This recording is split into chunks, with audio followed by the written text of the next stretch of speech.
जी बहू। सुमित्रा जी का बेटा था अमित और बहू का नाम था अमृता। सुमित्रा जी की बहू की बातें सुनकर ऐसा लगता था कि जैसे वो बहुत इंटेलिजेंट है, क्योंकि उससे कभी भी कोई भी सवाल पूछो फट से जवाब दे देती थी। अरे भाई, उसके जवाब से तो गूगल भी पीछे रह जाता था। और इसलिए कम से कम सुमित्रा जी के घर में तो किसी को भी गूगल की जरूरत ही नहीं पड़ती थी। जब भी घर में कोई बात चलती, कोई कुछ भी कहता तो अमृता फट से कहती, ये तो मेरे साथ भी हुआ था, मुझे इसके बारे में सब मालूम है। एक दिन सुमित्रा जी अमित और अपनी बहू अमृता के साथ अमित की बुआ जी, फूफा जी यानी कि मुकेश और उर्मिला जी के यहाँ पर मिलने के लिए गए।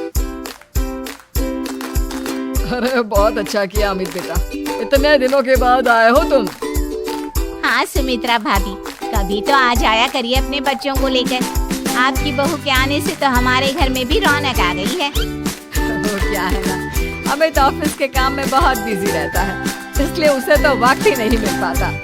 अच्छा, लगता है नौकरी काफी मुश्किल है अमित की। नहीं फूफा जी, ऐसी कोई बात नहीं है। आप तो जानते हैं ना प्राइवेट जॉब में कितना काम होता है। अरे कोई समझे ना समझे, मुझे तो पता है प्राइवेट नौकरी में इतना काम करना पड़ता है कि इंसान की आफत आ जाती है। लेकिन बेटा, तुमने तो कभी जॉब की ही नहीं, तुम्हें कैसे पता? अरे जॉब नहीं की तो क्या हुआ मम्मी जी, सब जानती हूँ मैं। सबसे पहले ऑफिस में जाओ, वहाँ पर अपनी एंट्री डालो, उसके बाद दिन भर सिस्टम पर बैठकर काम करो। चारों तरफ कैमरे लगे होते हैं, आप अपनी नजर इधर की उधर नहीं कर सकते। उसके बाद दिन भर बॉस की चिक चिक सुनो, वो अलग से। यही सब होता है, मुझे ना सब पता है। अरे बहू रानी तो काफी इंटेलिजेंट है, हर बात की खबर है इसको। थोड़ी देर बाद अब देखिए सुमित्रा भाभी, इतने दिनों के बाद आई हैं आप, खाना खाकर ही जाना, ऐसे तो मैं आपको जाने नहीं दूंगी। वैसे बुआ जी, खाने में क्या बनाया है? वो क्या है ना बेटा, आज तुम्हारी बुआ जी की तबीयत थोड़ी ठीक नहीं थी, इसलिए हमने सोचा कि जब तुम लोग यहाँ आ जाओगे तो बाहर से खाना मंगवा लेंगे और साथ में बैठकर खाएंगे। लेकिन बस प्रॉब्लम इतनी सी है कि मुझे बाहर से खाना ऑर्डर करना नहीं आता। सोचा जब अमित आएगा तो उसी को बोल दूंगी। अरे मुझे आता है ना, मैं कर देती हूँ ऑर्डर। बताइए क्या क्या मंगाना है आपको? इटालियन, कॉन्टिनेंटल, इंडियन, पंजाबी, सब पता है मुझे। क्या बात है बहू, क्या घर में भी खाना रोज बाहर से ऑर्डर करती हो? अरे नहीं बुआ जी, ऐसी कोई बात नहीं है, बस मुझे ना सब पता है। कोई बात नहीं अमृता, मैं अपने फोन से ऑर्डर कर देता हूँ। क्या बात है, आजकल ऑनलाइन डिलीवरी पर कोई ऑफर नहीं चल रहा है, वरना काफी पैसे बच जाते हैं। कैसी बात करते हैं? मैं कह रही हूँ ना, मुझे सब पता है। मुझे बहुत अच्छा ऑनलाइन डिलीवरी वाला मालूम है, जहाँ पर 50% ऑफ हो जाए। और आज तो वैसे भी फ्राइडे है ना, फ्राइडे को तो उस पर 50-70% ऑफर मिलता ही मिलता है। अरे क्या बात है, इसके बारे में तो मुझे पता ही नहीं था। अरे बेटा, जिस चीज के बारे में किसी को पता नहीं होता, हमारी बहू को पता होता है। एक काम कर, तू उसी को ऑर्डर करने दे। क्या बात है अमृता बेटा, तुम तो बहुत इंटेलिजेंट हो, सब कुछ जानती हो। कुछ दिनों के बाद सुमित्रा जी की कुछ सहेलियां उनसे मिलने के लिए आती हैं। अरे सुमित्रा बहन कैसी हो, बहू कैसी है तुम्हारी? अरे पूछिए मत, बहुत इंटेलिजेंट है मेरी बहू, सब कुछ जानती है। क्या बात है, बहू के आने के बाद तो और भी दुखी हो जाती है, लेकिन तुम तो बहुत खुश लग रही हो। वो क्या है ना, मेरी बहू है ही इतनी अच्छी। अरे तो बुलाओ ना, हमारे साथ बैठेगी, बातें करेंगी तो हमें भी अच्छा लगेगा। सुमित्रा जी अमृता को बाहर बुलाती हैं और उसके बाद सब लोग बातें करने लगते हैं। क्या बताऊं, कुछ दिनों से घुटनों में इतना दर्द हो रहा है कि चला भी नहीं जाता। अब बुढ़ापे में तो ये सब चलता ही रहता है, क्या कर सकते हैं। आंटी जी, आप योगा करें, योगा और साथ में ना काले तिल खाया करें, आपके घुटनों का दर्द भाग जाएगा। लेकिन तुमको ये सब कैसे पता बेटा? अरे मेरे भी घुटनों में दर्द होने लगा था, मैंने योगा किया और काले तिल के साथ गुड़ मिलाकर उनके लड्डू बनाकर खाए, एकदम ठीक हो गए मेरे पैर। अमृता, ये तुम क्या कह रही हो? इतनी कम उम्र में तुम्हारे पैरों में दर्द कैसे हो सकता है? अरे मम्मी जी सच कह रही हूँ। बस मजा आ जाए। ठीक है बेटा, अगर तुम कहती हो तो मैं ये करके देखती हूँ। मुझे सब पता है आंटी जी, ये मेरे साथ हो चुका है, इसीलिए तो बता रही हूँ मैं आपको, ऐसे नहीं बताती किसी को। कुछ दिनों के बाद अमित अमृता को अपने दोस्तों के साथ घूमने के लिए ले जाता है। क्या यार, क्या जिंदगी हो गई। सारा दिन ऑफिस का काम करते रहो, अपनी हेल्थ पर तो ध्यान ही नहीं दे सकते। अरे क्यों नहीं दे सकते अपनी हेल्थ पर ध्यान? सब दे सकते हैं, इंसान चाहे तो कुछ भी कर सकता है। क्या बात है भाभी, आप इतनी श्योरिटी के साथ कैसे कह सकती हैं? अरे आजकल ना एक से एक एप्लीकेशन है मार्केट में, और जानते हैं उसमें कुछ एक्सरसाइज तो ऐसी बताते हैं जिन्हें आप अपने ऑफिस में बैठे बैठे, मेरा मतलब लैपटॉप पर काम करते करते भी कर सकते हैं। अमृता, ऐसी एक्सरसाइज के बारे में तो मुझे भी नहीं पता था, तुम्हें कैसे मालूम? अरे मुझे सब पता है, हर चीज की खबर रखती हूँ मैं, जानते हैं ना आप। लेकिन ऐसी कौन सी एप्लीकेशन है और ऐसी कौन सी एक्सरसाइज है भाभी? एक मिनट, मैं आपको अपने मोबाइल में दिखा दूँ। अरे वाकई में भाभी तो सही कह रही है। देखो यार, इसमें कितनी अच्छी एक्सरसाइज दिखाई गई है। अपनी चेयर पर बैठे बैठे एक्सरसाइज भी कर लो, काम भी और हेल्थ भी। वाह भाभी वाह, मजा आ गया। लेकिन अमृता, तुम्हें इस बारे में कैसे पता? अब मेरे साथ जो चीज हो चुकी है उसके बारे में तो मुझे पता होगा ही ना अमीर। मतलब तुम कब ऑफिस में काम करने लगी जो तुमने ऑफिस करते करते एक्सरसाइज की? मैं जो किचन में काम करती हूँ अमीर, घर के काम, वो किसी ऑफिस के काम से काम है क्या? बस मैं भी वो सब करते करते इनमें से कुछ एक्सरसाइज ट्राई कर लेती हूँ, इसीलिए मुझे सब पता है। सही है यार, तुम तो बहुत इंटेलिजेंट हो। कुछ दिनों के बाद ये क्या है?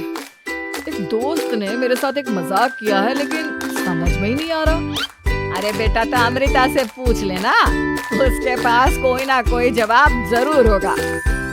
ठीक कहती है मम्मी जी, मैं सब जानती हूँ। अमृता, ये थोड़ा मुश्किल है, सोच लो। मेरे लिए कुछ भी मुश्किल नहीं, दुनिया की कोई भी पहेली हो मैं चुटकी में सॉल्व कर लेती हूँ। अच्छा ठीक है। देखो, मेरे दोस्त ने मुझे एक खाली पेपर दिया है और कहा है कि इस पर उसने मेरे लिए कुछ मैसेज लिखा है। अब एक बात बताओ यार, खाली पेपर पर, I mean, जिस पर कुछ भी नहीं लिखा हुआ, उसे मैं कैसे पढ़कर बताऊं? अरे बस इतनी सी बात, इसे तो मैं चुटकियों में सॉल्व कर दूंगी अभी। लेकिन कैसे बहू, इस पेपर पर तो वाकई में कुछ नहीं लिखा हुआ, एकदम खाली पेपर है, कैसे क्या पढ़ोगी तुम? अम्मी, एक छोटा सा काम करो, जल्दी से एक मोमबत्ती लेकर आओ। अरे बहू, पेपर में आग लगाने का इरादा है क्या? नहीं मम्मी, इस पेपर पर अमित के दोस्त का लिखा हुआ मैसेज पढ़ने का इरादा है। अमित कैंडल लेकर आता है। अब ना बस इस पेपर को धीरे धीरे कैंडल के ऊपर घुमाते रहो, देखना 2 ही मिनट में मैसेज आपकी आंखों के सामने होगा। मैं ऐसा करके देखता हूँ। 2 मिनट के बाद। अरे वाकई में इस पर तो अक्षर बनने लगे, लेकिन ये हुआ कैसे? और अमृता, तुम्हें कैसे पता? बहुत सिंपल है मम्मी जी, अमित के दोस्त ने नींबू के रस से मैसेज लिखकर उसे सुखा दिया। आप अगर मैसेज पढ़ना हो ना, तो पेपर को आग के सामने ले जाओ और लेटर्स अपने आप उभर कर आ जाते हैं। वाह बहू, लेकिन तुम ये सब कैसे जानती हो? अरे मम्मी जी, जब मैं छोटी थी ना, तो अपनी सहेलियों के साथ ऐसे ही गेम खेला करती थी। ये तो मेरे साथ कितनी बार हो चुका है, मुझे सब पता है।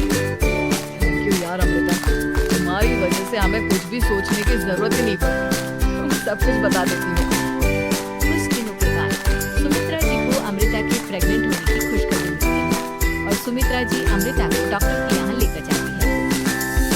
देखिए सुमित्रा जी, आपकी बहू की तबीयत बिल्कुल ठीक है, किसी भी तरह की चिंता करने की कोई जरूरत नहीं है। लेकिन हाँ, उनको आयरन वाली डाइट खाने की बहुत जरूरत है। ठीक है डॉक्टर साहब, आप बता दीजिए मैं अपनी बहू को क्या क्या खिलाऊं, ताकि उसकी तबीयत ठीक रहे और आने वाले बच्चे की भी। अरे मम्मी जी, इसमें डॉक्टर से पूछने की क्या जरूरत है? किशमिश है, अनार है, पालक है, ये सब खाना चाहिए, आयरन का लेवल बिल्कुल बराबर रहता है। अरे वाह, आपकी बहू तो सब कुछ पहले से ही जानती है, ये तो बहुत अच्छी बात है। देखो, आयरन के साथ तुम्हें कैल्शियम भी खाना होगा, जानती हूँ मैं। अगर आयरन की खाली सप्लीमेंट लेते हैं और कैल्शियम नहीं लेते तो बॉडी उसे अच्छे से एब्जॉर्ब नहीं कर पाती। सब पता है। बहू ये भी मालूम है? हाँ मम्मी जी, आप तो जानती है ना, मुझे सब पता है। आपकी बहू की बातें सुनकर अच्छा लग रहा है। मुझे ऐसी बहुत कम लड़कियां मिलती हैं जिन्हें इतनी नॉलेज होती है, सारे सवालों के जवाब देती है। और हमारे इंडिया में तो वैसे भी हालात बहुत खराब है। बिल्कुल ठीक कह रहे हैं आप डॉक्टर साहब, लेकिन मैं उन लड़कियों की तरह नहीं हूँ। बहुत ख्याल रखती हूँ मैं हर चीज का। और जानती हैं आप, हमारे घर में तो किसी को किसी चीज के बारे में गूगल करने की जरूरत ही नहीं पड़ती। बिल्कुल ठीक कह रही है अमृता। अरे कुछ भी पूछ लो, इसे सब पता होता है। अरे वाह, तुम तो बड़ी कमाल की लड़की हो। चलो ये तो बहुत अच्छी बात है, लेकिन फिर भी डॉक्टर की सलाह पर पूरा ध्यान देना चाहिए। वैसे क्या चाहिए तुम्हें, बेटा या बेटी? अरे डॉक्टर साहब, कुछ भी हो जाए, बस बच्चा अच्छे से हो जाना चाहिए। मुझे तो दोनों में से किसी से कोई भी परेशानी नहीं। और सुमित्रा जी आप? डॉक्टर मैडम, मुझे तो लड़के और लड़की में कभी भेद करने की आदत ही नहीं है। पोता है या पोती, मेरे लिए तो दोनों एक बराबर है। सुनकर अच्छा लगा। वैसे आप जानती हैं, हमारे यहाँ पर तो लोगों को बड़ी बेचैनी रहती है ये जानने की कि पेट में लड़का है या लड़की। लेकिन विदेशों में ऐसा नहीं होता। हाँ, वहाँ पर तो सब कुछ पहले से ही बता देते हैं ना। ये भी कोई बात हुई भला? लेकिन तुम्हें कैसे पता कि वहाँ पर सब कुछ पहले ही बता देते हैं? अच्छा हाँ, तुम तो सब कुछ पहले से ही जानती हो ना। तुम्हारे साथ तो सब कुछ पहले से ही हो चुका होता है। नहीं मम्मी जी, ये तो मेरे साथ पहली बार हो रहा है, इसलिए मैं ये डायलॉग नहीं बोल सकती। अमृता की बात सुनकर सुमित्रा और डॉक्टर दोनों हंसने लगते।